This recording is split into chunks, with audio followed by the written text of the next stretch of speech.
Histoire de ma... Épisode 4. Salut tout le monde. Aujourd'hui, on va parler de Desigual. Alors, Mère Alex va vous lire une petite histoire. Desigual, ça commence en 1984 avec Thomas Meyer à Barcelone qui crée l'un des premiers vêtements upcyclés, c'est-à-dire une veste fabriquée en patchwork avec des vieux stocks de jeans. Et ça devient l'emblème de la marque. Mais le nom Desigual, me direz-vous, ça vient d'où? Ça vient de la productrice Isabelle Coixet qui baptise la marque avec le terme desigual, en espagnol, disparate. Et elle lui donne aussi son premier slogan, parce que la dame a charbonné. No es lo mismo.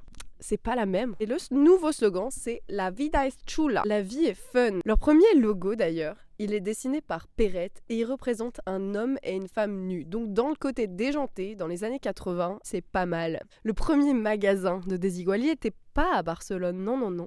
Il était à Ibiza. C'est pas un choix anodin parce que ça montre très clairement l'esprit de cette marque. Plein de joie de vivre, on est là pour la vida. Et ça se voit aussi dans leurs vêtements. Plein de motifs, plein d'empiècements, plein de couleurs. Très...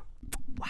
Et cet esprit de fête, ça se voit jusque dans leurs événements. Que par exemple, Desigual a organisé un peu partout les semi-naked, où ils invitaient les participants à se déshabiller pour des vêtements gratuits en boutique, tout simplement. Ce qui rappelait aussi très bien leur logo, n'est-ce pas? Mais Desigual, c'est pas juste des gens à poil et de la fête, c'est aussi des collaborations avec Christian Lacroix, qui durent encore jusqu'à aujourd'hui. Et c'est 3 ans après le début de cette collaboration, on se retrouve en 2014, que Desigual fait sa première Fashion Week à Madrid, qui sera aussi le premier défilé de Fashion Week d'Alessandra Ambrosio, qui défile maintenant pour Victoria's Secret.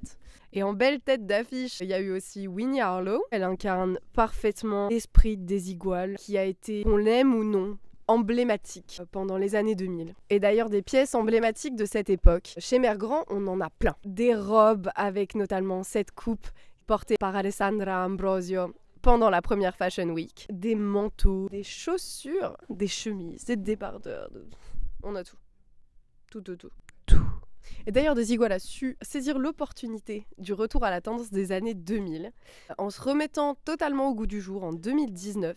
On garde les empiècements, on garde l'originalité, on est un peu moins bigarré. Et surtout, on suit la tendance du retour au Y2K. Avec par exemple des collabs avec Maria Exoté qui représente extrêmement bien cette tendance. C'est pas la seule direction d'amélioration de Desigual, puisque déjà rejoint l'OBNL Textile Exchange, qui vise à rendre l'industrie du textile moins polluante. Voilà, c'était pour vous Desigual. À bientôt pour une autre histoire de marque. Salut!